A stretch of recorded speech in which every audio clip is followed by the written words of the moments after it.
Call this meeting to order at 6:00 p.m.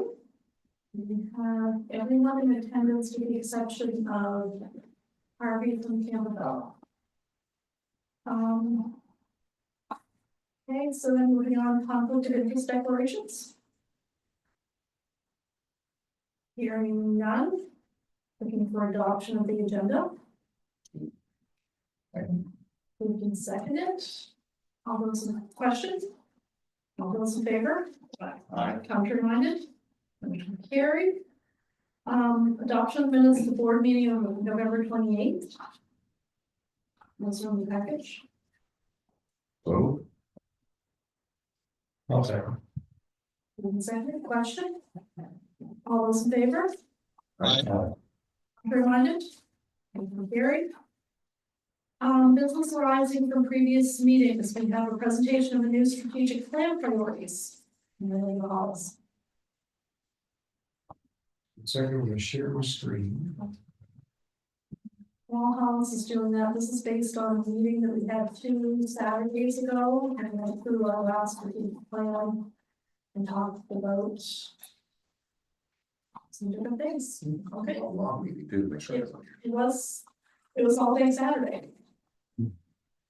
Okay, Okay, so what this is a summary of what we went through on Saturday. And then once I get to the end of this, I'll leave it where you want to go. If you're satisfied with what we have, we can think from there, or if there is more that you want to talk about. So, I asked to describe our current plan, strengths and weaknesses, just to get an idea of what, the thoughts were. It ranged, complicated, workable, good, too much, fair, large, busy, intricate. So those are kind of the responses we got.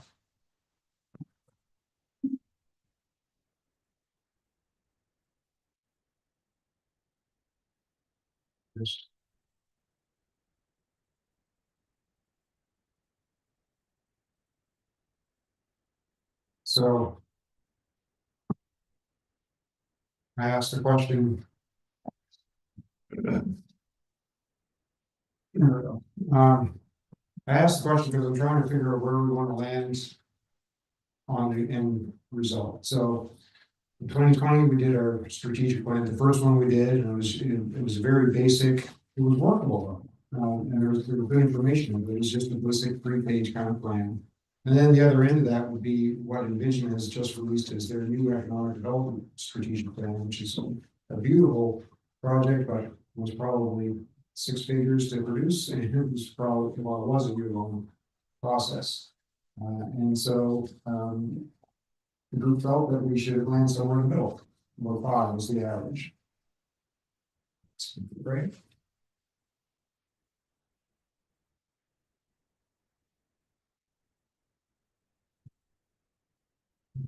So I asked about the vision statement that we have, and how our vision statement should change. Some people weren't quite satisfied with what we have. And I didn't see any. Should be more attainable in the short term. His vision was the only interesting comment there. I don't know who said that, but it would be. I'd love to hear feedback on or details how that would work. Her vision. I don't have it here, but Our vision statement, you mean? yeah. Yeah. So that was an interesting comment. I'll leave that with you. The mission statement. People were good with it, leave it the same. The only other comment was the order of economic, social, environmental to reflect priority. And I think we discussed putting environmental as the first word there. That was the original. Back on the poster was the original version of that mission statement. We had added social to it previously, changing the arranging of those words.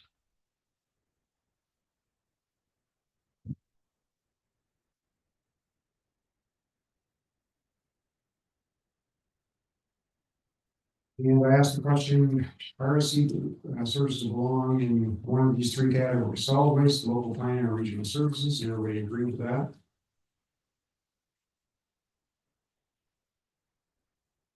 And so then I started asking about perception of where solid waste priorities landed so far. And the priorities of our solid waste priorities, the priorities are environmental responsibility, financial stability, succession planning, efficient, safe operations, and effective communication. And they're all above four. I think that's a fair statement. Other additional solid waste priorities we should consider. And so waste reduction promotion is a good one. We've done that in the past. We kind of backed off when certain materials took that over. But that's something we can discuss going forward. Hazardous materials in the waste stream. I'm not really sure what that comment was, but we do have an HHW program. Maybe it's about more promotion of that. And encourage and promote generating less waste, of course. Well, a lot of this was centered on communication, which I think is the theme that I was getting at. More public sessions, remote services done by the RSC. So it was all about communication to the public. And but hazardous though, it definitely would be communication, but also you'd have to make sure the service is available, so I don't want to hide hazardous material in my waste. oh yes, okay. Should be an option, or like so you're not doing it. The reason that we have a hazardous waste program is that we don't put that in the wrong place. Yeah. So you gotta have an easy option to not try to do it. Okay, yeah. Yeah, that's good. So on planning, I asked for your perception of planning priorities. And there's not a lot of priorities to planning because really they do what they need to do kind of thing, right? It's just one of those, make sure the planning division was got a good response, great use of GIS and professional bylaw enforcement. So far we've had success there and we want to stay the course there. Additional planning priorities, encourage more shared services. Shared services would be great. I think we're talking about exactly what we're talking about by shared services. So the more we share, the cheaper it is, right? But I'm like law enforcement, engineering, well, especially things, right? Yeah. Okay. There's many more, but those were the two that came up. I think engineering was the big one. yeah, Yeah. I think that was something that we all agreed. So particularly planning, I guess engineering could fall in there. That's something we can sort of look at. We had kind of made a plan on what that might look like, and we can bring that back and it seemed to get a lot of good response. More education on building code requirements and bylaw. And yeah, so no, that's good. And I think it was the engineering is where that shared service thing was.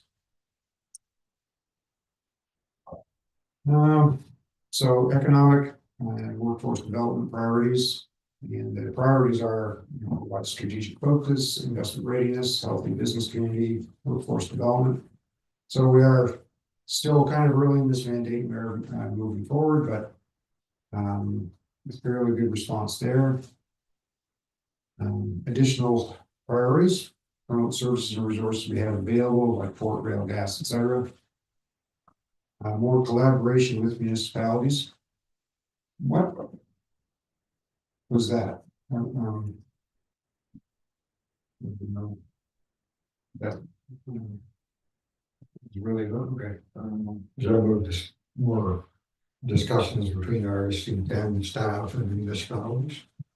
I don't know, I wasn't here, so I don't know. Could be. More regional promotion. Special consideration for rural.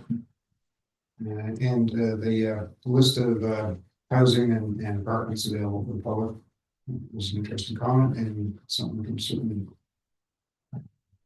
work on. that would have been about event planning and making sure we're not old. That and all that would not that topic. I don't think so. Almost collaboration.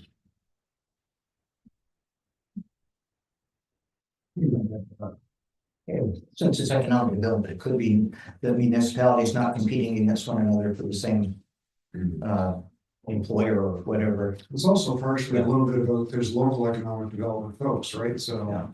Synergy and Future St. Stephen and sometimes the CAO or some, whoever, so, bit more of that. Support and promotion, tourism planning and management, branding and marketing, destination industry, development. Again, we're on the path there. Additional tourism priorities, so small attractions need to be added to the website. Agreed, that's in progress.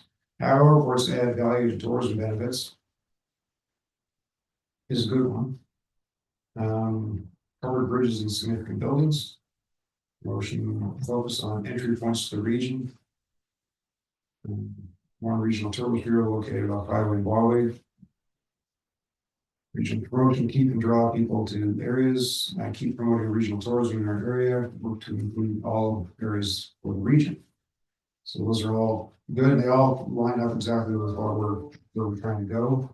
Promotional focus on entry points to the region, I think that would refer to Signage, I think we Billboards, talked about it, Macadam, St. Stephen, Fundy Shores, the Yeah. three. Oh, yeah. And 2 points. Remember, better I saw- signage. Yeah, I remember I And thought Wi-Fi. that, yeah, that, whatever that, I don't know anything about it, but I just know Yeah. what you need. Wi-Fi to be able to do the QR Yeah. code or a hashtag or whatever Yeah. they do. Good idea.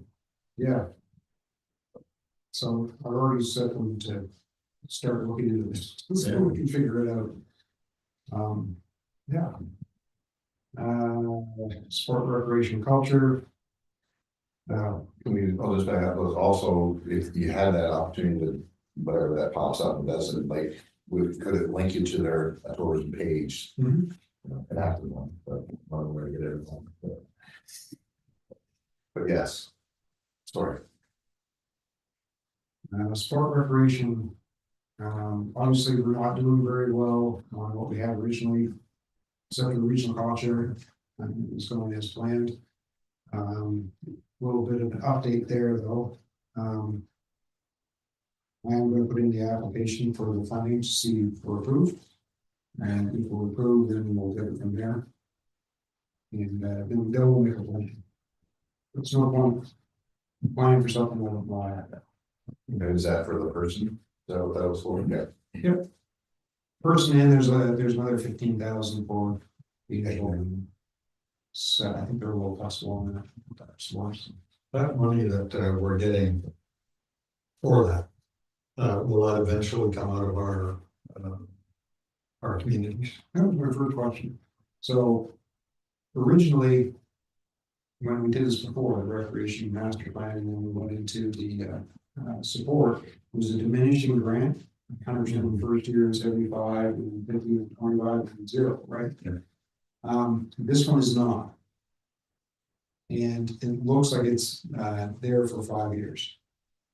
The other angle on that though is where is that funding actually coming from? Is that gonna come out of our transfer payments that we get from the province, or is this additional funding that's? Additional from tourism, heritage, culture, this is their new. There's they want the province up and moving, they want more activity, they want more physical activity with everybody, they're looking for healthy, vibrant communities, that's kind of their focus, and so this is. They would like to have a regional coordinator for. And in our case, we talked about somebody that will organize, leagues and tournaments and things like that within the region. So that's what we're gonna take it to the goals. But like I said, I'll apply for the grant. If we're successful, then we can talk about more as one waste energy and there's nothing to talk about. So. I just want to share my opinion on weaning us away from funding. Just keep in mind that funding is coming from us anyways. So if they take it away, what are they doing with the funding they're still continuing to get? Yep. Does that make sense what I'm saying? Yeah. Okay. Only one taxpayer. Right, so I just don't want to, feel like we're gonna, also, if they did it the way I think it's gonna go, we're gonna be paying more, regardless. As it comes from the bottom, which is us. Right? So, but again, if you're taking it away, we shouldn't have to pay that pot. Right. Yeah, just want to get short ones, kind of on board with that, so if you're talking to one of you to let people know how you feel about that, if you're free. This is just, they're double dipping, Right. That's what I'm afraid of. that's where it seems to be heading. It's just, The other side of that is if we don't take advantage of it, oh, yeah, we get it. there isn't gonna be a discount on your tax anyway. It'll find somewhere else to go Yeah. that isn't here. And maybe I'm wrong now, but so it, and it also comes down to if we get it, it's you're paying, there's no opt-in, opt-out, right? No. There's nothing you pay for. No. Okay, I just want to make sure I was clear when I heard Yeah. that. If there's But nothing- then the province is cutting back on your transfer payment. That then is gonna be diminished because of these kinds of programs that the province is pushing out there. And you're getting nailed on it, and so as they siphon more money away from municipalities, there's less that we can actually do within our municipalities by ourselves. And that's where I fear, that's what my thought process is on this, and that's why I asked that question. Because every time we get one of these projects come forward for economic development, all these other things, it means, yes, you're getting some economic development at the RSC 10 level, but you're not necessarily getting it at the municipality level. And then you're not getting the money that you could be putting towards Right. economic And development. that's what I, in your and municipality. economic development's a prime thing, because I'm paying already for, if you're not getting the bang for your buck, whether it's here or wherever, I just don't want to be paying 3 times as much to get. And I think we have to be on guard against that. And it's something that all the RSC should be talking about. And then to add to that, we're not the only ones that benefit from that economic development. Let's say we all get a bunch of wins out of that. They also, I mean, I hate to say that, but, you know, the other governments get half of that, right? Yeah. So they gotta have some skin in the game, they're winning as well. So we gotta- Yeah, well, and in terms of economic development, this year, the way our budget is, the members are paying, I think it's 15 to 18% of the actual total bill. Like, I kept the bills low because I've got a lot of ours and stuff, but then we have working MB grants, we have a couple of other grants that we need that we. So your inputs directly are, well, half as much as they were last year, but again, a lot of that is RSSF. Now, from what I understand, is fiscal reform, and they are reforming the way that RSSF is going to work going forward. That piece is gonna change, so that's gonna max out next year. Like it's been going up and up. Next year is the final, this is the level it's gonna be at, kind of thing. I think the cap is 20 million for the province, sort of thing. So, where they get that money from and how that's all built is a part of this fiscal reform, which again is ongoing work that's done at a higher level than me, but I'm a piece of it and you guys are too. So. Susan's not sitting still on any of it, so I expect to see some kind of stuff in the near future.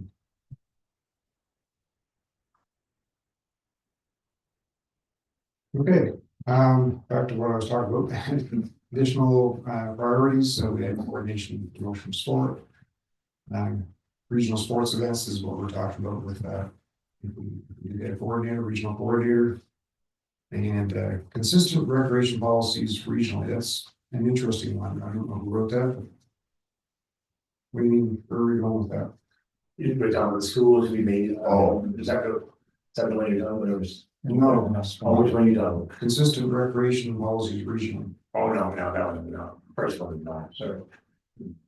Substitute recreation policy. But when I brought it was about the schools should be made available, for the public, for the, Maybe some maybe do, those. some don't, but I want But they're across the board. I caught consistent policy across the province. No, that's what those two things are the same thing. Okay, that makes sense. Yeah. Because, you know, the taxpayers pay for these buildings and they're just sitting there. Why don't they get used by the people that can? And I think that was the one with the 7, right, that we all agreed upon. Yeah. So Yeah. that's the number, okay. Yeah, and we found out some evidence on that with UMNB. It was talked about some time ago, but I think, Sherry was, didn't have enough time to work on it. Well, she did, but I don't think. It's a difficult one to crack, I mean.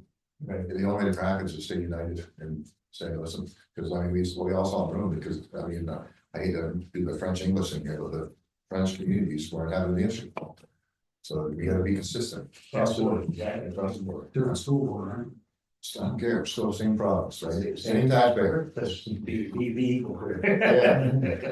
So it should be the same Department of Education at the top, but it isn't, it's two separate departments of education at the top. Even at the time. Even, there's French side and English side in the department, Deputy Minister of French, Deputy Minister for English. Oh. So when you get your new French school, we'll be able to use that one. Well, there you go. Yes. Oops. And this could be a piece of the. If we do, we'll go ahead with the regional rec board, this could be a piece of that. Good point. I agree with that. Oh, Right across the board, everybody. put everything on the table, you know. Community development priorities. Right in the middle of the road, in terms of our perceived success. For all of them. And additional community development we should consider, you'll see that I had to, strike through a couple of these. Reasons. Oh. Someone be a smart ass. Who's everyone knows they're nothing to do with this. To get a lot of votes out. I mean, you could have left that one. I think this is one good punch drunk by about Yeah. 30. No. It's okay, it's okay. That's all I got. Some more.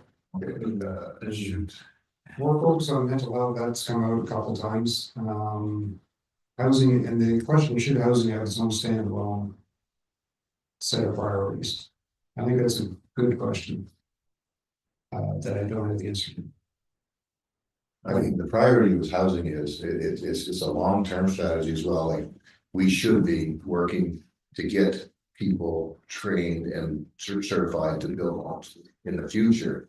Because I know we're behind already, but that's one of the big problems, it's not people not wanting to build, it's not having people build, it's one of the main concerns. That's the piece of our workforce Yeah. development. Yeah, and you gotta try, and another thing I'm hearing too is trying to get.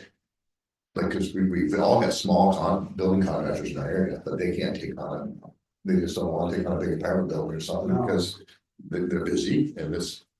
Well, they also need the financial leverage to carry a project that large for as long as it takes to build, right? Which a lot of them would have trouble with. Yeah, cause you have to, you have to have money up front to. You gotta carry a lot of people, and a lot of materials, and a lot of stuff in order to get something to the point where you get a progress payment. So maybe that's a really good comment also, we should be focusing on those things, or we're never gonna keep up, we're only gonna be reacting. Well, I think housing is such a big priority for all of us that it feels like it should be it should have some more attention maybe. But I think the government means, like, we say that, and I had meetings this week with real estate people and developers. And the biggest block I have right now, I'm ready to build, I'll build whatever houses you want, whatever but I have no land. And my biggest blocker right now is government. Yeah, but they have, cause you don't have land.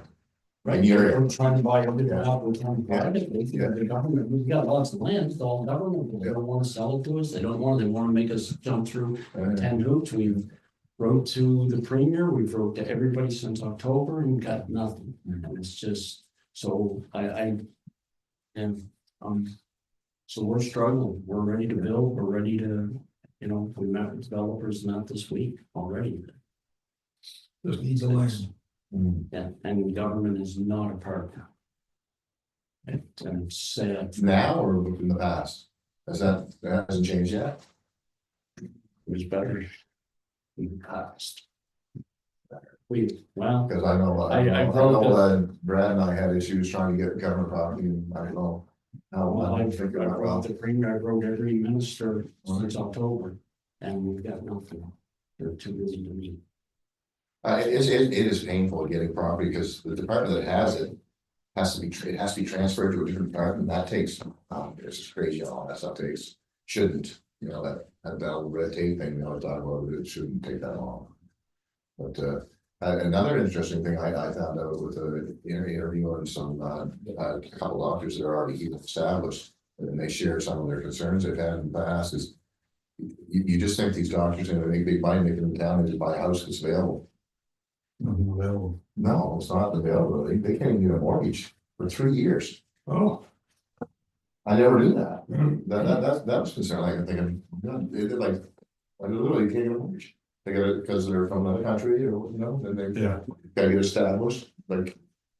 But if government, if we're serious about housing and building and all of that, then why isn't government coming on board, whether it's funding source, because we have no land helping us there, or helping, I mean. We put that together through UMNB to allow each municipality to get about 50 acres. Yes. And just have it handed over. It can come with all the requirements that you want. You have to only use it to build homes. The homes have to be built within a certain time frame. If that doesn't happen, then the land reverts back to the province. But there doesn't seem to be that willingness to do that from government. And I don't know whether it's indigenous issues or whether it's the lawsuits that the indigenous folks have against the province right now are holding things up. I know when I went after land, we had to go through the indigenous folks to get approvals, or at least consult with them on land. So there's a lot of issues out there with getting provincial land, but it shouldn't be an issue. It should be a simple thing. This municipality needs housing. Here's 50 acres. You got 3 years to build all the housing you want on it. Away you go. If the government was serious about doing housing, they'd do just as you say, Jenny. They'd be out there offering you. But even government to government, as Alan said, is, we've asked them last year, even if that is the issue, then why don't they all come to the table? Yeah. Bring all those people to the table and come in, and then let's try to break down those barriers with red tape, the bureaucracy, and make it happen. But it's taken years, so we're 2 years into our mandate now, 2.5, we understand, right? I mean, we're just, it's. If you're trying to move the province forward, you gotta get the naysayers out of the way. That's all, that's what it's gonna take. Break down the barriers and get her going. But unfortunately, there's nobody willing to do that. So should we document all the barriers that we think that exist? And like land and whatever, Yes. so we know. Yeah. Yes, And then we start focusing on that. that's a good plan. Yeah, we should. And maybe even come here with land that we know of. I mean, most of ours is already mapped out. I know yours is, Yeah. Brad's got his pretty well mapped out, mine's mapped out. Your municipal property. Yeah, Yeah.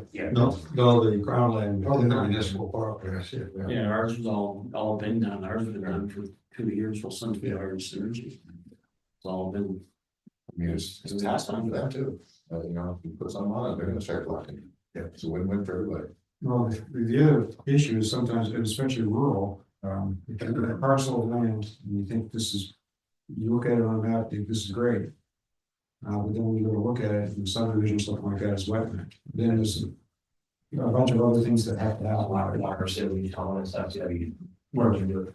Yeah. I get close to waterways, I get close to, there's a lot of issues. Because not every wetland is on the map. Okay, so that should be in that detail too, like So what if you go to prioritizes. UNB on the mapping, and you look at the properties, they think, oh, this one, you know, because normally you'll see, it looks like wetland. And this one, oh, this one looks good, but it's not necessarily. It might not even build at all, yeah, or You actually have to go look. yeah, And yeah, that's true. The map looks like a nice big space, but you're right, it might be only one corner of it, you know. we've had that happen here multiple times. People want to, they say, I want to, you know, develop this piece of property. And then we go look at it and it's not on the map, it's not marked as from GOND as being a wetland right away. And this looks like you need your surveyor to give you a certificate here to, Yeah. that this is wetland or not. Or we can't do it. Happens all the time. Or change the way you have it built, so. So I know on ours, we had to, we did have some wetlands. And what you end up doing is you, the province assesses what the value of that is. And then you, as a municipality, donate to Ducks Unlimited or something else like that. And then you can work around that. But I would like to go on record as saying that a lot of the environmental impact stuff that we do is nothing but slowing down the economic growth of the province and our municipalities. And there has to be some common sense put back into this process. I would also suggest supporting Ducks Unlimited project at the end of the runway for airport is probably not the best idea, but that's another story altogether. I think we should, and maybe one of our working committee meetings, maybe we should take an hour and talk about housing, because I think everybody's got similar but different issues. Maybe if we can catalog it, it might give us a little bit of a direction on that. Is that a fair next step? That's a good idea. Yeah, Okay. let's do that. Very good.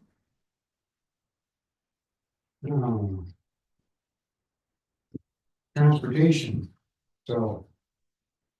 We did do the scan, I'm gonna have the actual final document out to you very shortly. So that was actually completed. Everything else is still up in the air, we're still evaluating some things, so. Carrie's not gonna do it too well. I haven't talked to them in a while, so. So it's just not successful. Yeah. Not enough ride is available, and it's a two-ended thing, is they're not available when you need them. So that's deterring people even call them, so it's just. Anyway, it's gonna die out on us. So additional priorities for ride sharing, partnering with ride share app providers, so municipalities aren't negotiating silos. We're into what you were just talking about, address accessible vehicle barriers. More transportation options for all municipalities to utilize. Free ferry to St. Andrews. Okay. I was gonna ask why the other one was blacked out at the free ferry signatures wasn't, I didn't know if it was good or not. Yeah, I just. I didn't think so, but. I think that one says who's the most handsome there, I think that. Oh, gosh. I don't know. Yeah, you won that. Yeah, I think I want to get it. Oh, shit.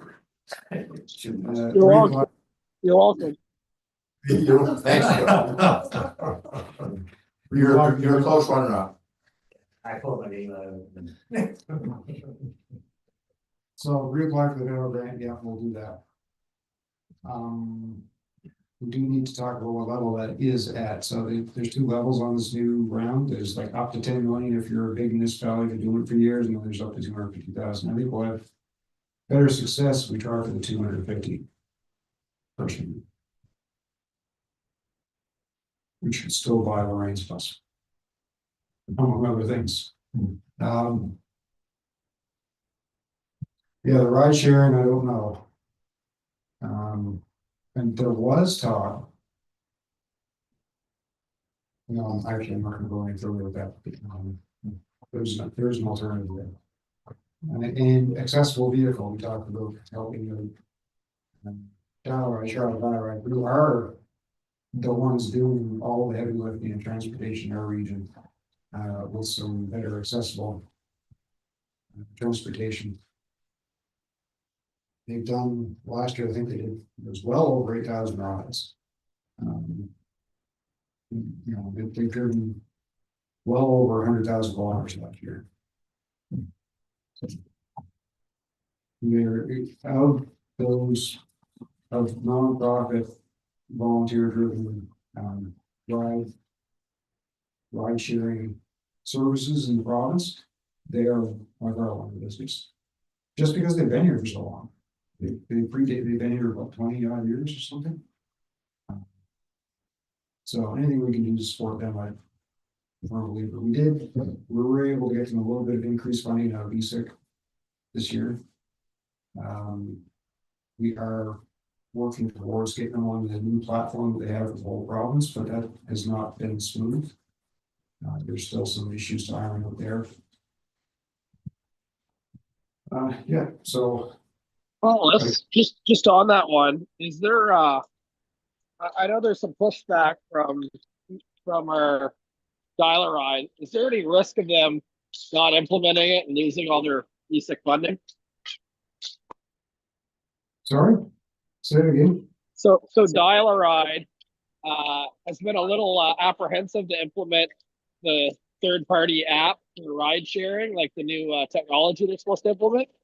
Yeah. Is there a risk that they're going to lose their funding if they don't implement it this year? There was a risk and we kind of negotiated them out of that for this year, but they've got to get it done soon or they're, yeah, no, that's a very real problem that I had a very pointed conversation with some folks about. But yeah, no, that is a risk for sure.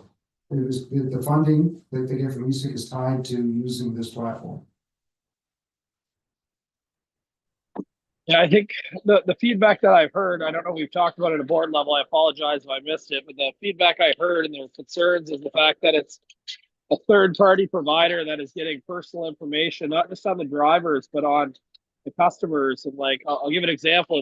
If someone's, obviously, going to the clinic because they have a methadone need, then does that information get loaded in the system because there's concern over people's privacy and the fact that this is a third party is what I'm told.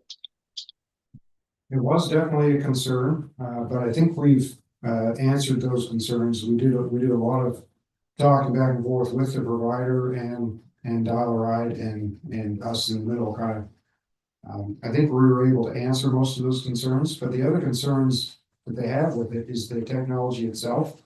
And the biggest fear they have is losing volunteers. The last thing they need is to lose volunteers over giving them tools that are more difficult to use or create other problems or barriers, and that's the last thing they need right now. They could use more volunteers. They could always use more volunteers, but we don't want to scare away the ones they already have.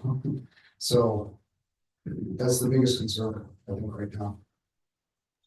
And from a regional perspective, are we kind of more or less the middle person with the province, and we're trying to, obviously help them with this gap? Because I know it's you've been working on it, but like my fear is that exactly what you said, that they either lose volunteers or they don't do it and they lose funding. So it's just I don't know if there's anything at the board level that we should be lobbying or aware of.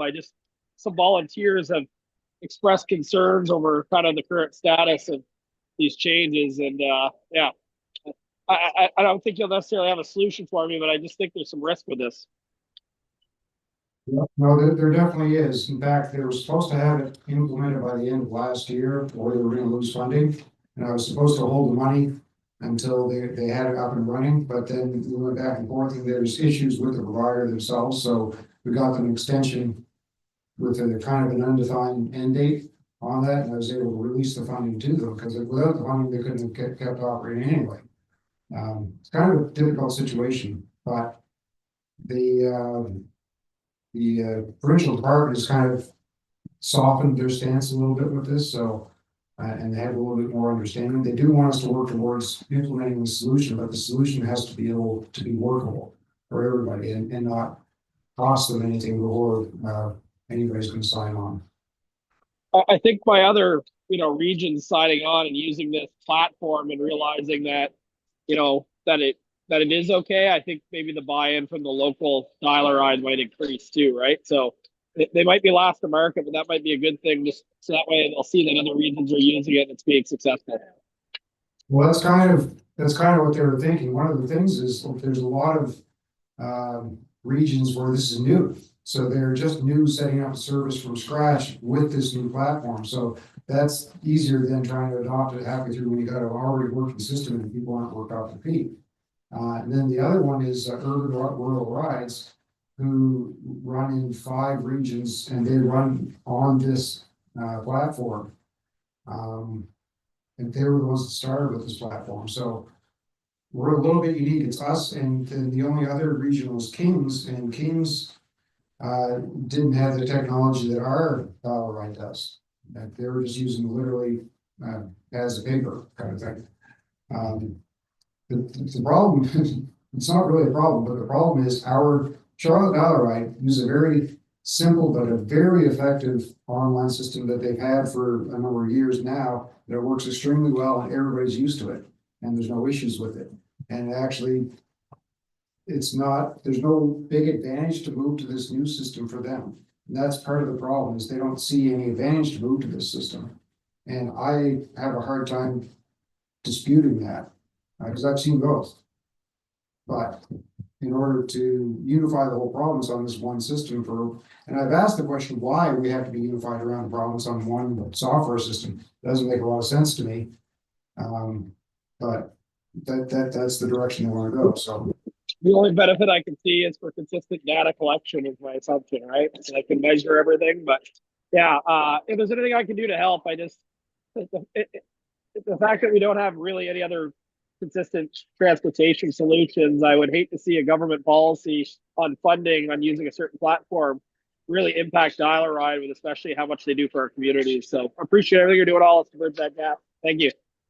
yeah, no, I'm with you, Brad, and I absolutely will not let stupid decisions ruin a really good nonprofit that's doing a really good service for us, which, like you said, is the only option really that we have. So yeah, no, thanks for your support.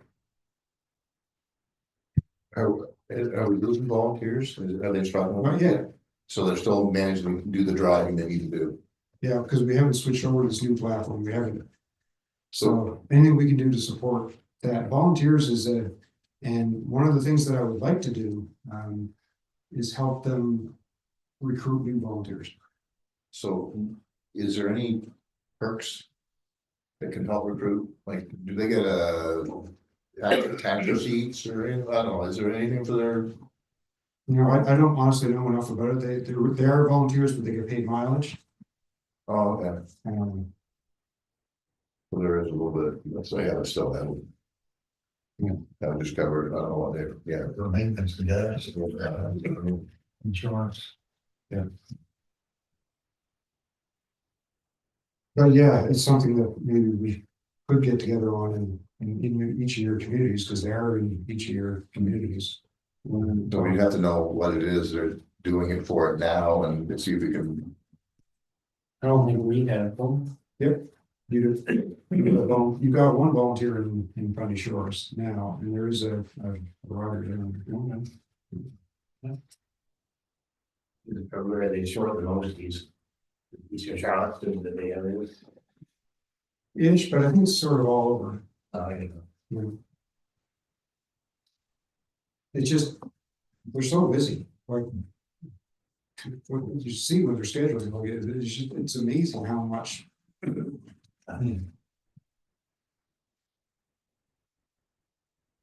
Anyway, I don't want to get a lot of the problem, but you know, we'll put a pin in and we'll come back to that discussion because I think that's something that we could do. To help them out. So I had 4 comments on efficiency, communications, financial. Include reports presented at the board meeting and a record of that meeting and a quarterly sell sheet of successes and wins by each division. So you'll notice in this month's board package that I have reports from each division.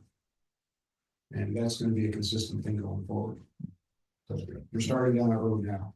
And I talked about quarterly videos for an update.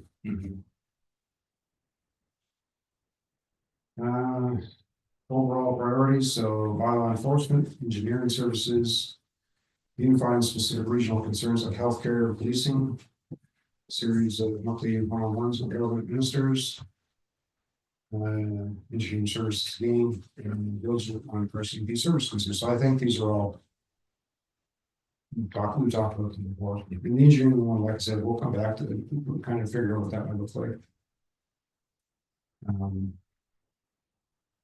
Yeah. And that was it. So after seeing all that, And going through it, the priorities that we identified in 2023 didn't really change a lot. This is more of a fine tuning of what we had, so that's good.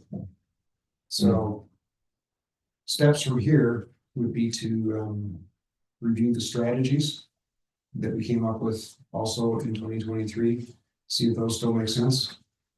I'm not gonna make you sit through all day and do it again. I'll come up with a different way of doing that. But Did you see the fear on her faces as she said that? My eyes are blazing here. and thanks everybody for attending and being all day. Hopefully it wasn't too. I'm gonna try to keep interactive with this system here, so. But yeah, I'll come up with a way of reviewing the strategies that we have, and then we can kind of go from there. It was nice to visit St. George and you're a good host. So Yeah, it was nice to have you. I got to see you. I got to see your new generator. Yes, yeah. Thanks.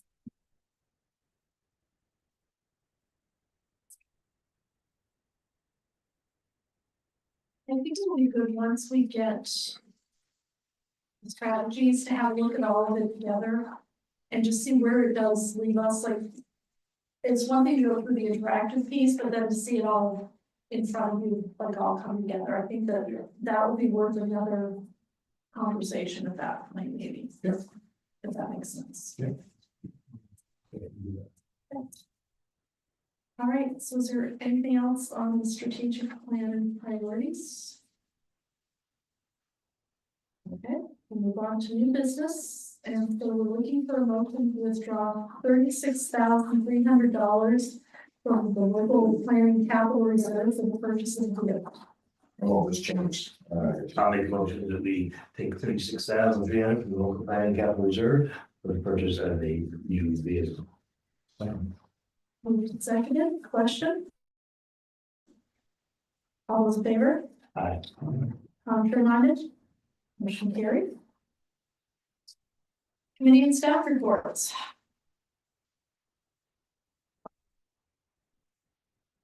Okay, so our typical CEO report.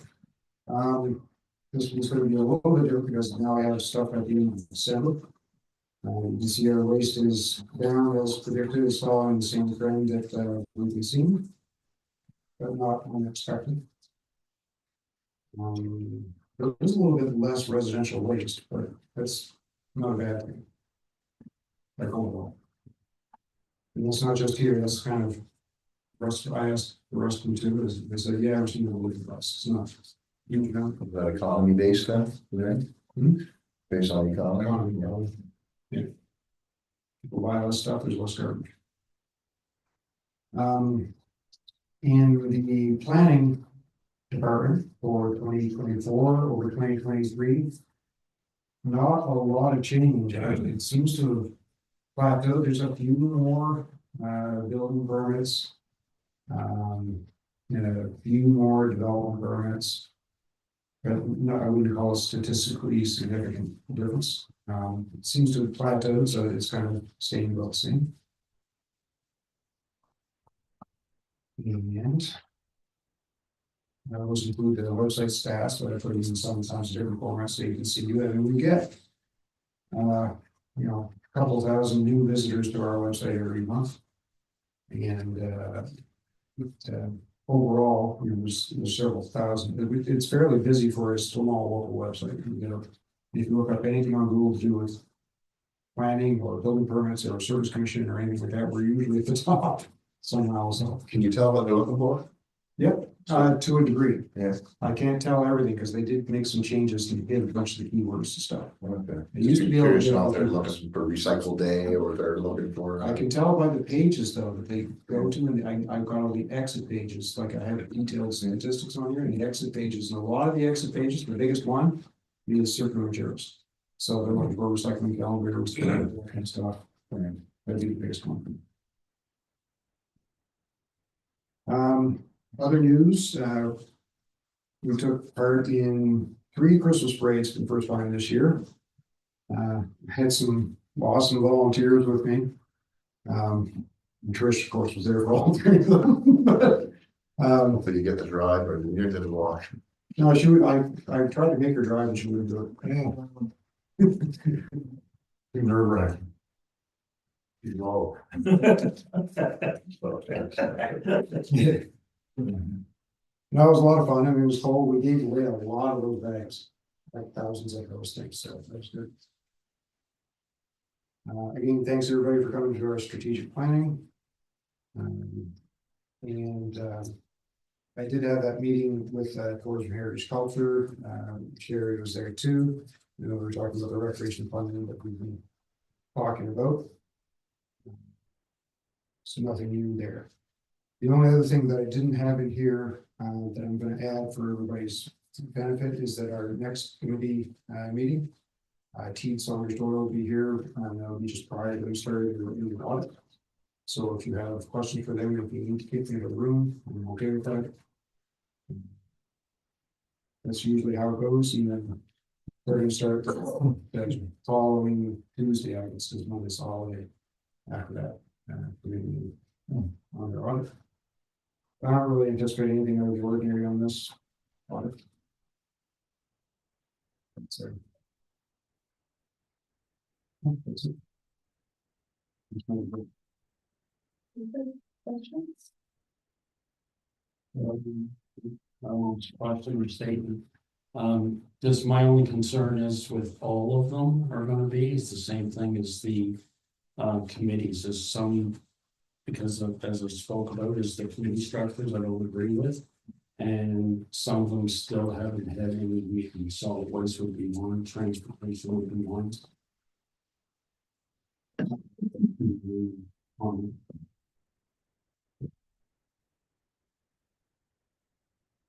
Has there been any comment on the housing accelerator fund? Yeah, I haven't heard any. It's not very well accelerated, is it? No. Oh, okay, so nothing else on the CEO report. Are we gonna go through each of the other reports with the, okay, back over you then. Okay. So solid waste report's real short. So there's not a lot is going, is different there. We went through an application for EPA funding for some HHW liquids program support, and I think we're looking to do some enhancement of that area and do some more promotional. Upcoming will be a tender for compact. Other than that, business as usual, there's nothing really major to report there, which is a good thing. The recycle, when it leaves the landfill where we're collecting it, and where does it go? Woodstock. So JSL picks it up and they go to a sort facility in Woodstock. Okay. And they sort a lot of the materials, like some of it will go to Salina Pipe. Some of it goes to an installation plant in Nova Scotia. The fibers and cardboard generally go mostly to Cascades up in Northern New Brunswick. So that's where the paper and plastic goes, and then there's a couple of other customers they have some of the other stuff. Good, thank you. So the way it's up now, we don't get the category extent revenue and returnables. It's not really makes sense. I can't imagine how we do that, but yes, so we did that was much, but still. It really does. Yeah. Much to be worried about. Yeah. The good part is not painful. Right. That's that weighs yeah. Local planning building inspection. So Alex provided a, well, I'm not going to read every word, I know you can all read, but a couple of 5 points here. So working on municipal plans, see Andrews and Stephen. Floors is where are we at? Renewed. So that is complete. So that should help out in there. And so he's got some totals here for what we did in 2024. 493 building inspection permits issued or reviewed. Total value for 2024 was 44 million. 93 subdivisions approved. What is that? Sorry, I'm sorry to interrupt you. 44 million in 24. Do we have any numbers? Do you have any idea what it was in previous year? I can find out, I don't, couldn't tell you off the top of my head. It's not extraordinary compared to, you know, the 2023 or anything. Right. Okay. The reason I ask is when developers come in and they're looking at an area, this is one of the numbers that they look for is how much construction money is being spent in the local economy. And that gives them some idea of how much they can invest and expect to make finance. Well, if anybody's ever looking for that, ask. Yeah, so So, yeah, so on that, with all of those bullet points, would we have anything with the other RSCs, like in comparison for? I don't know how well they documented all this. I'm sure they do. I mean, I'm sure it's there. Also, all the building permits end up at the province and the data is there somewhere. Yeah. I couldn't tell you off the top of my head anywhere or how to find it. Yeah, I'm just interested. But I'm sure the data We're is there. spending that, not north of spending 3 times of that, like to Ken's point is. They're gonna be looking up, shows where the growth is. yeah, Yeah, just be kind of interesting to see where each region, what their numbers are compared to ours. one of the things we were working towards was with our GIS mapping was kind of the heat map of where all the development is taking place around the region. And I know other regions do that or have been working on that. Capital region was and Northwest. So you can kind of see where the areas are. Where it comes from. Be everything out useful or.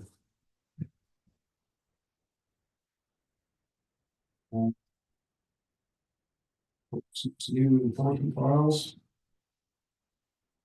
159 to rotten compliance since 2023. So that's when we find somebody building with a permit or something like that. So just for doc, 24, could we put last year so we can quickly see how we're doing? Just a quick temperature feel or? Yeah. Kind of. Yeah. Yeah, no, like I just want, give us know if we're moving it along, climbing, or are we plateauing, or, holding our own. Well, in terms of number of building permits, like I said, there's slightly more. I can get the number, the value. I think I had the value last year at one point. The value might be slightly more than last year. It's probably in proportion to the number of building permits. You probably drop away from there. This number surprising to anybody? No.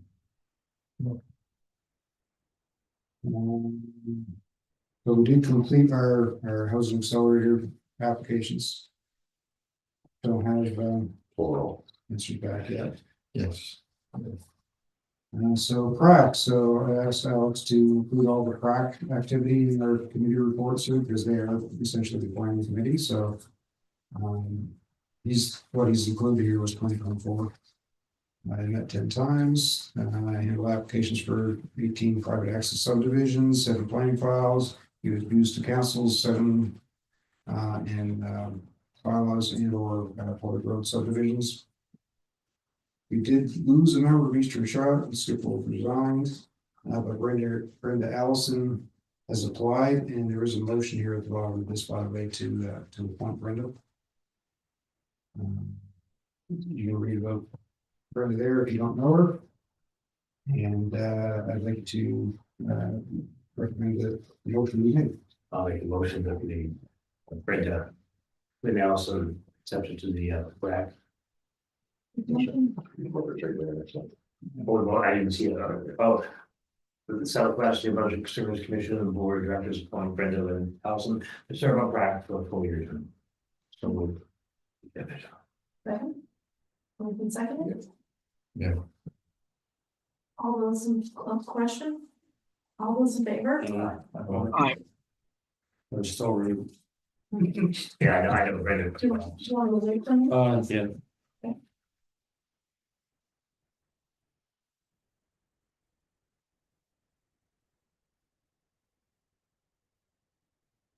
No, I know Brenda, but it just, if we're doing our. Yeah. I just have a problem with the committees. We haven't done them usually they come to board, I know you appointed or grass or skip both before, and we didn't have these, so I think just doing these quick like this, I mean, I'm reading it, Oh. but it's just, if we don't have time, we're voting on something that I don't even know. Well, this came out. When? Yeah. There's a motion on the table. I'll call, Oh, we already voted. yeah. Do Well, we we did have a bit of an issue with Yeah. Kenny saying that he'd like to have a little more time to read it, so. Those We are- never said the. That's all in favor, aye, but we, I paused because I was still Pause. reading it, I didn't know we were going into the vote. So you never counted the votes. I think we counted everybody but Yeah. Debbie. I think it is. Yeah, no, if that's the way we're doing it after reading it, then yeah. Okay. Okay. Yeah. So you're yay? Okay, motion carried. Community development. That's the next one up. Okay, I'm not gonna read every word here, so I got ready to do this, but it's done. We had a governance workshop on October 24th. It was really successful. That he's gonna be doing that again. The upcoming.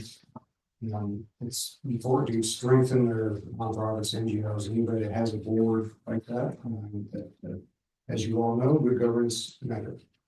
And so we're looking to do that again. There is a grant writing workshop, January 25th. Which is, I'm not sure it's January 25th. It says in January, that's 25 registered. in January, so. Yeah, yes, I don't see a date there. Yeah, I was prepping for today, yeah. The grant writing? The grant writing, It's tomorrow, yeah. yeah, that's what I say. That's what I keep saying, I'm pretty sure it's tomorrow, so no. 24th. Next month, 24th.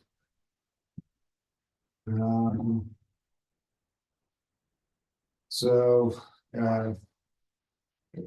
got more funding from music for a bunch of the smaller projects that are outside of the regular funding that we get from music. Nick has been doing a lot more awareness of grant writing and approaching people to explore more grants, and there's been a lot of, I don't have numbers to attach to it this month, but I will coming up. Regional resilience, I literally today received the funding for that. So that used to be something that came directly from JPS to the resilience group. Now it's funded through us. Even though it's still JPS, and they still have their own regional resilience person. Like I said before, we're finalizing that transportation scan. I'll have that out shortly. We talked about the dialogue transition process, which is Ray's heavily involved with. And we're looking into the rural transit solutions funding. As I said, I'm going to apply for that. And into Charlotte Power Ride, using we're looking at the possibility of a van for Charlotte. No motions from the development system. Questions, comments? Thank you. Economic development. Sure, I wrote me a report, so I'm not gonna read all of it, but.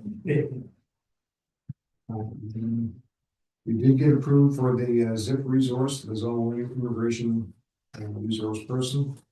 There's a little bit of work before we actually get some into place, that's to be done. And so feasibility study and whatnot, but I need to get the approval, and what the approval does mean for those guys is they're funded 100%, so there's nothing to talk about here. Yeah, so international students are lower this year, so that's going to impact seasonal workforce for a lot of you.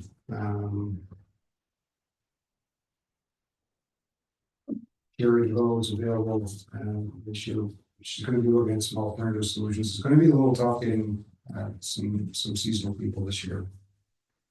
There's lunch and learn, or there was lunch and learn earlier today.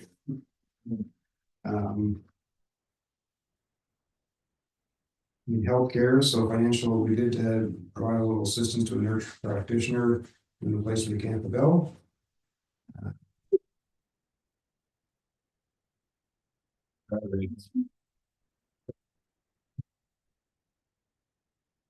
You see?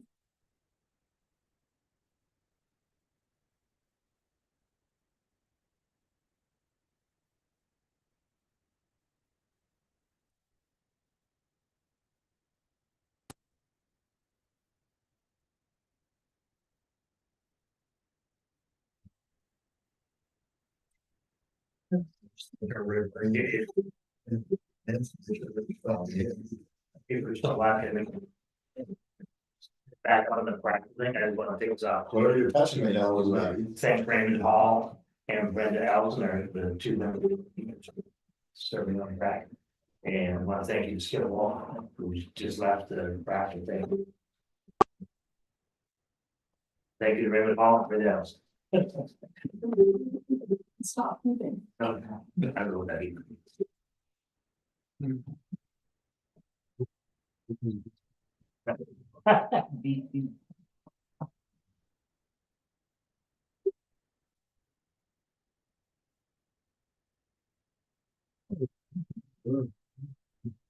This is a sign of the times. We got lots of technology. It's always the technology show. What's wrong with this? Let's go wrong. Gotta give them high school.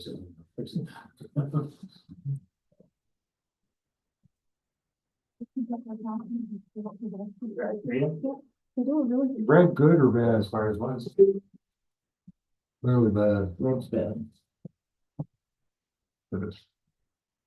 Oh, so whatever you just did. Oh, it's on there now. Is it turn white? That's red. Well, it's not screaming at me, so. Yeah. Okay. Okay, So, so yeah. during intermission, John thanked, I'm gonna let you do that again, just Oh, quickly. yeah, on behalf of the board, I want to thank, two members from Eastern Shore, Raymond Hall and now Brenda Allison for serving on FRAC. And I want to thank Skip Wolf for his service on FRAC as well too. Thank you for doing this time and appreciate it. Yeah. That's so Raymond's probably the longest serving one on there and doing a great job. Well, prac can be a thankless job. Absolutely, 100%. That was one of the jobs, yeah. Yeah, and it can be tough sometimes, so yeah, I'm super happy that we have people who are going to do this. Are we still on healthcare or? Possibly, yes, Okay. sure. So I got a question or comment that it's a very popular topic right now Mhm. since government change. And it's very busy, a busy ball, but it's really hard to understand who's got the ball because I've got them coming at me, even in Horizon alone, different departments. I got nurses and I got doctors contacting, looking for, and then and I find out that they're already working here. So is there a way we can liaise or whatever? Liaise between everyone, so there's everyone knows what's going on, and maybe just tell me that someone does. I'm even happier. So your issue is what, you got a bunch of doctors that. Well, not a bunch, but when they do come, they already are working in some of these departments, and it's hard to keep a handle on it. Like it's getting very confusing. Nobody has the lead on it, if that's what you're. Yeah, I'm really struggling. Like I got so many people coming at me and my council and. Everybody has Department Health does their thing, Horizon does their thing. You're on silos. We do our thing, which is paid for by Department of Health, so I have certain things that I can do and certain things I can't. Mhm. And you've got, it's just, yeah, there's a variety of different. Yeah. Is it worth having, I don't know, flow charts, maybe not the right thing, but at least a descriptor of who does what, like what pieces we do now? Because think about, Yeah, that's. you know what I mean? Like, Yeah.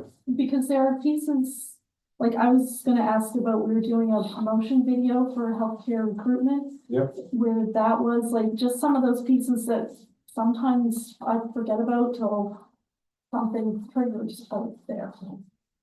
It's pretty easy. It's pretty easy as a province to look at why we've been unsuccessful in retaining and recruiting doctors.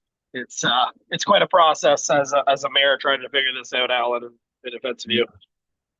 Even, it is a very hot item, and you can tell there's a lot of buzz in the air. And it's encouraged the movement of people to contact you.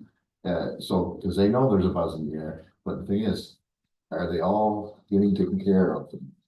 Yeah, so I need to have some sort of either consistency or something, let me know. Like, I don't know, chart, I don't know what it is, but it could get worse too. And we could end up, none of us getting anything because we're so all confused and juggling along and all of a sudden it just collapses. I don't know. Maybe Horizon's got it nailed. And I hope they do, and that's the way it should be. They should be doing it. But, and just help, we'll help when we can, but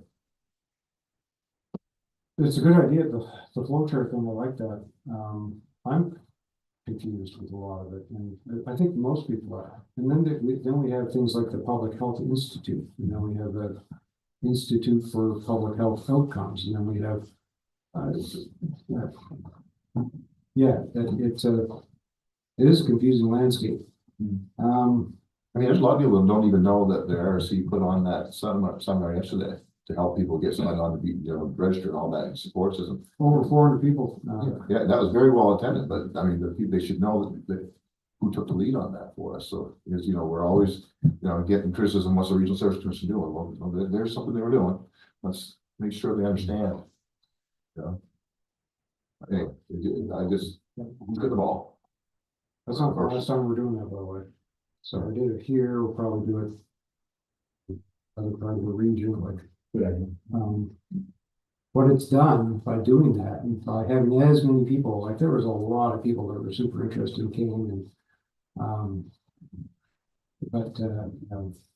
they were saying from guys, and all of a sudden, it wasn't even just the people that went to the event, it's just because of the awareness around the HealthLink thing, that they signed up at home, like they didn't bother coming, they just went online and did it. Yeah. And so there was a huge spike in the amount of people that are registered on it, which is how we demonstrate the need for medical services in this region. If they don't hear that they don't have evidence that people are in need, then they're not going to do anything about it. So there is, I don't know the names of different things, but there's people that thought they were already registered, and I was shared the comments saying, well, why would I go there? I'm already registered. I never heard anything back anyway, so waste my time. That's not even the same thing. No. So people might not have went because they didn't realize, they think, oh, I'm not gonna waste my time because it's not gonna do anything for me, or they already thought they were registered. And it's double, but another, it's two things stopping from no one. So we may have, that 400 have been 800 for a while. Yeah, people knew, but so I like the idea of moving around and, yeah. But yeah, are we communicating that? Like, I mean, obviously the advertised people showed up, I mean, communicating who put it on and Oh, it's on. Yeah. It's on post and your logos. Yeah, but people like myself that are on Facebook and yeah. All the posters and stuff. I don't know. There is prior time. That's So let's put a pin in the healthcare piece as well, and maybe come back to that as well for some more conversation about how we disseminate that information. Just a couple other things. So they did roll out the Buy Local campaign, bringing awareness to local. You may have seen those ads, and mostly a lot of that is social media. That is where we get our best traction, our best bang for our buck. And the business summit for this year is May 27th and 28th. That's the same at the Algonquin, and it's Future of Business. So there's a lot of planning goes behind that one, so that's ongoing. Is there a reason why some members are going? What I thought maybe I was wrong. I thought we were rotating that or going to switch out. Business summit? Yeah, because there's no other venue to put it. Okay. If we had another venue, sure, but one thing we don't have. Because you need that kind of a place where you have different rooms, you have a big room, you have. There's a lot of people. We could fill a bigger spot. But there isn't one, so.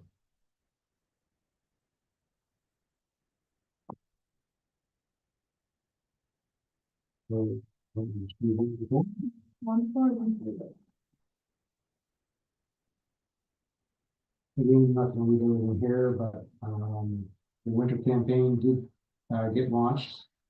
And, we were successful in our, co-investment application, with TNB. So we're partnering with them again, for our summer and fall regional tourism, already sort of included that stuff in our budget anyway. In anticipation of being approved, as part of our income, on the budget, so. So that is, being put together now. We are, there is the travel trade. Again, we're partnering with TNB on the travel trade readiness, stuff, and so a lot of that has to do with wholesale markets. Wholesale, trade, so you don't see that at the front end, but we see that as the travel agency. So what she's been successful in being able to do, there used to be a map drawn from Halifax up to Moncton, and it kind of went past Southwest and went up towards, but now we're on that map. And we're in the wholesale markets in the travel agents markets, so that was important.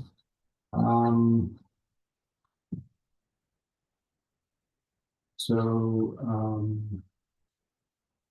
one of the other big things is phase 2 of our website development. So I actually attended that meeting as well to get going on the enhanced functionality of the website. It's going to be pretty neat once it gets done. The idea is that people will be able to have a comprehensive list of everything that's in the region, and then you can go through and heart or like the things that, oh, I like to see that, I like to see that, and it builds an itinerary for it. Keep my favorites, and then gives you travel times and all that kind of stuff. So it makes it easier for people to plan out and say, oh, I like that. I didn't know about that one. That was really cool.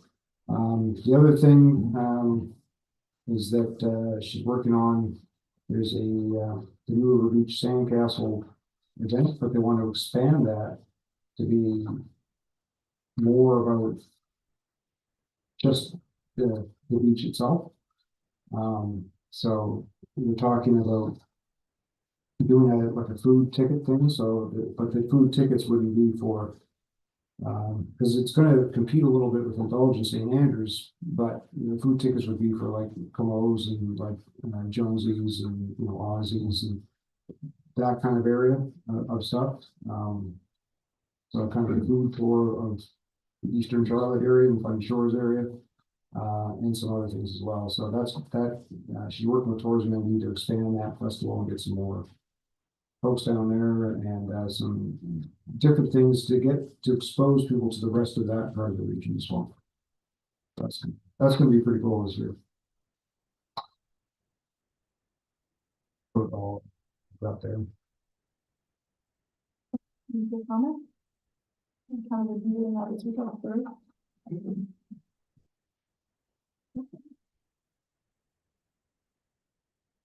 Before we jump into the financial update, I do just want to flag for the strategic planning. I think Denby mentioned it. We are going to double back to the committee at some point in that structure. Yep. So we can go on for that. Why don't we talk about that at our committee meeting? Perfect. Okay. What at least what our approach is going to be. Yeah, I think that makes sense, and then we can have a plan going forward for the next board meeting. Yeah. Okay. Let's do that. Perfect. All right. Financial statement. So I do want to put a disclaimer on this. This is the for the full year. We're still doing our year-end stuff, so stuff may shuffle around here and there on this. This isn't the final thing. Staff, as you can imagine, you guys have been used to year ends and the flurry of activity that happens, but this is a pretty good picture of where we ended up for 2024.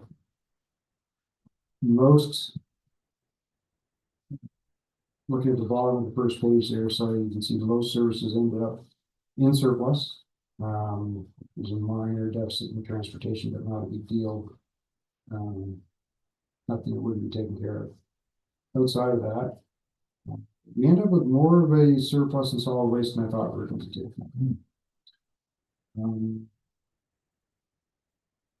That's okay, because that's really just going to help our 26 budget. But yeah, it ended up okay. And the reason you go into the actual solid waste part of that. The third page over, for revenues were a little higher than we budgeted for. We usually are on the conservative side when we budget for revenue anyway. But across the board, they were a little higher than what we budgeted for here and there. We did really well on operations expenses. So that made up for another piece of that. Part of that is because of the changes that we made in October. But also it's just been an ongoing effort there for efficiency and looking for places to save money and that kind of thing. So we did. So that change would help this year's budget as well as next. Yep. So yeah, we've got a cut tail end of it. Yep. 3 months. So what do we, so we got like 711,000? Yeah. So you gotta, what are you gonna do? Well, that's total.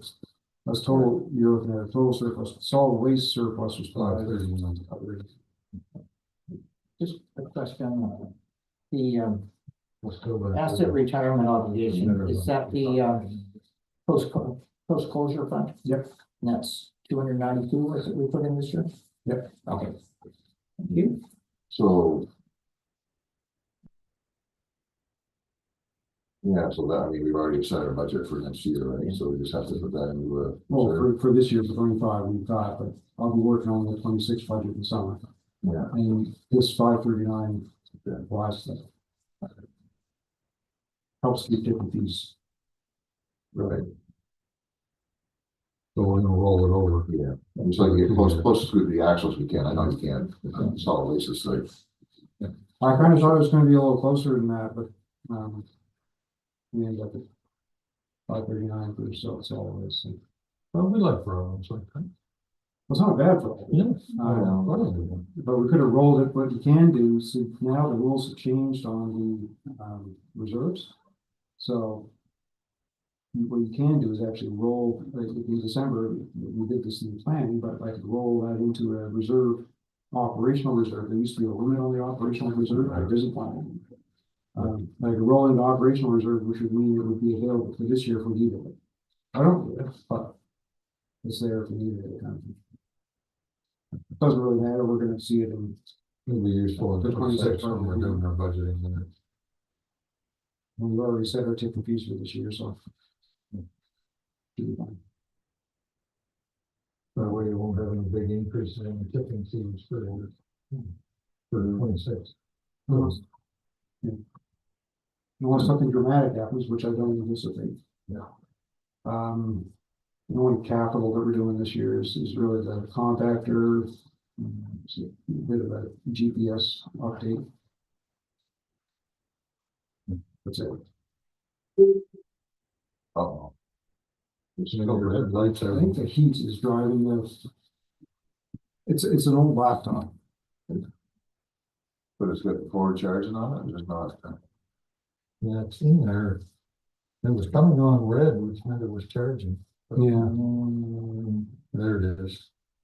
Yeah, was.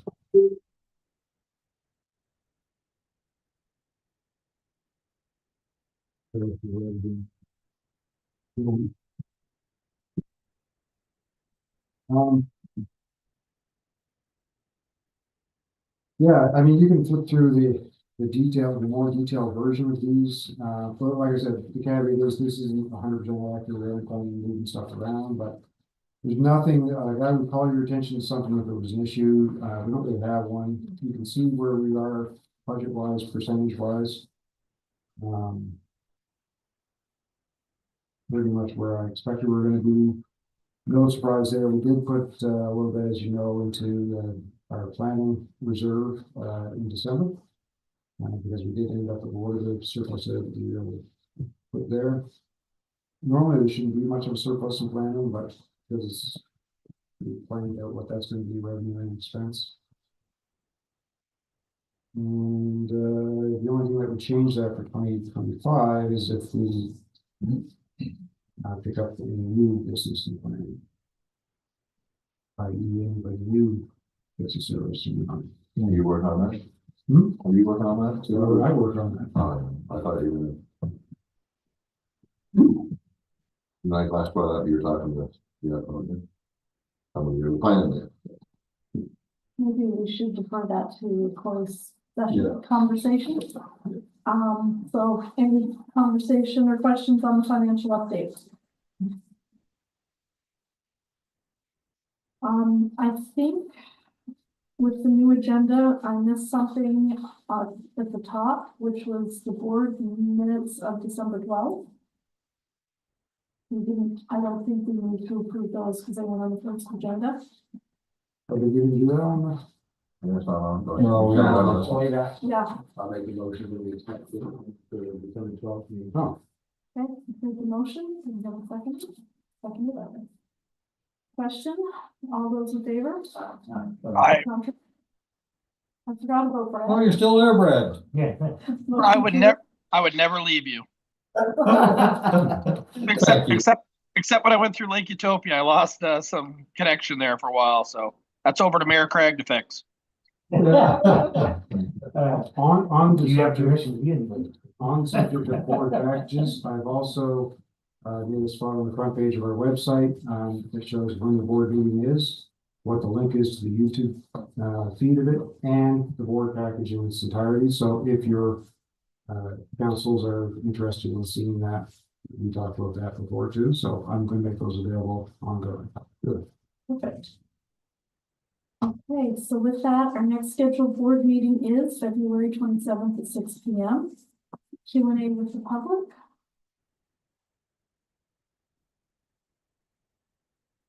Working session is 2 weeks prior to that. Prior to that, so the 13th maybe. I do not have anything then. All right, so with that, I'm looking for a motion to adjourn. Oh, no. Thank you. All right, thanks everybody. Thanks everyone. Thanks, keep driving safely. You did say the 13th. 13th. That's a good show. 13 days.